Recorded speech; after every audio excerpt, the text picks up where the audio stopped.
মহতারাম হানাফির ভিতরে নিজেদের জিন্দেগিটা এমন বানাই যেমন ছিল আবু বকরের জীবন, যে নবীর চোখ বন্ধ আবু বকরের চোখ বন্ধ, নবীর চোখ খোলা আবু বকরের চোখ খোলা, নবীর হাতে আবু বকর হাতে, নবী যা করে আবু বকর তা করে, নবী যা বলে আবু বকর তা বলে। এটা হলো মুমিনের রং।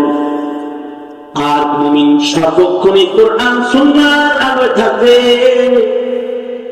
কোরআন সুন্নাহর আলোর বাইরে সে কখনো যাবে না, কারণ কোরআন সুন্নাহর আলোর বাইরে গেলে দলাল ইব্রাহিতে আক্রমণ করবে।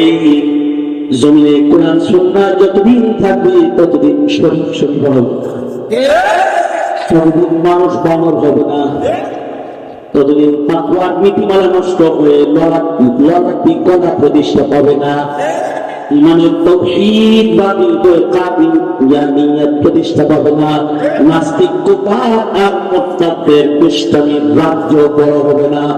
কিন্তু যেদিন কোরআন সুন্নাহ ছাড়বেন সেদিন ইসলাম খুঁজে পাওয়া যাবে না।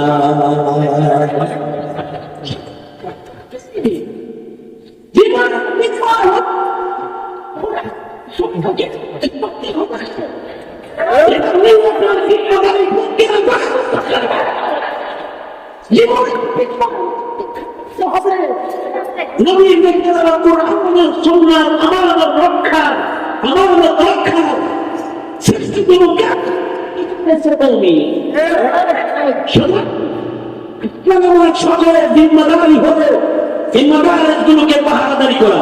পাহারাদারি করতে ইনশাআল্লাহ স্কুল কলেজ ইউনিভার্সিটি থেকে ধর্ম শিক্ষা তো বিদায় নিয়েছে অনেক আগে। ইমান তো গেছে, ইমান তো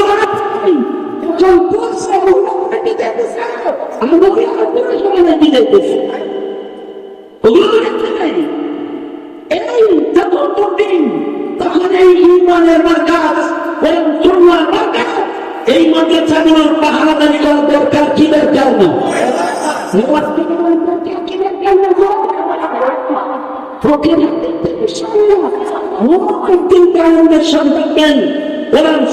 পাহারাদার হয়ে বেঁচে থাকবেন ইনশাআল্লাহ।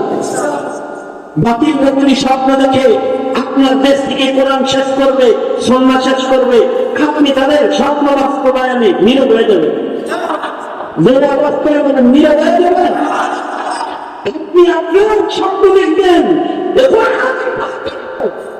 থাকবে,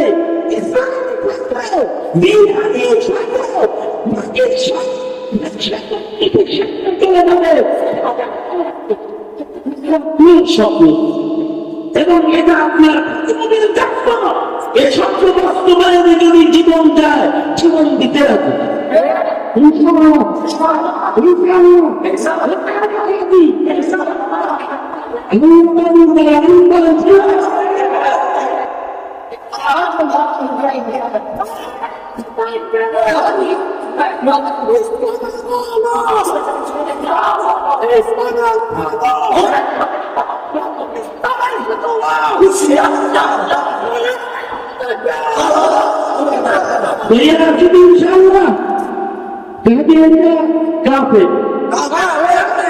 তাদেরকে রাষ্ট্রীয় ভাবে অমুসলিম ঘোষণা করতে হবে।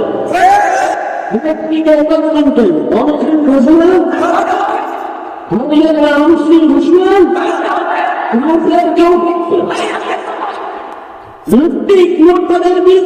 এই জন্য প্রয়াস করতে হবে মৃত্যুদণ্ডের আইন চাই।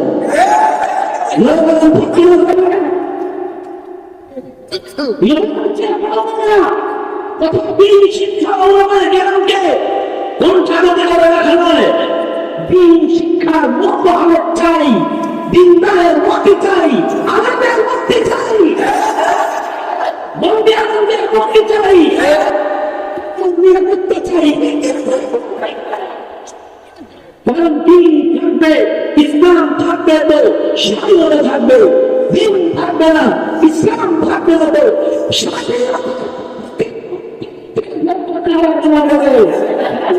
ফিরিয়ে নিয়ে যাবে কোনো লাভ করতে হবে। আমাদেরকে বুঝার তৌফিক দান করুন, বুঝার তৌফিক দান করুন।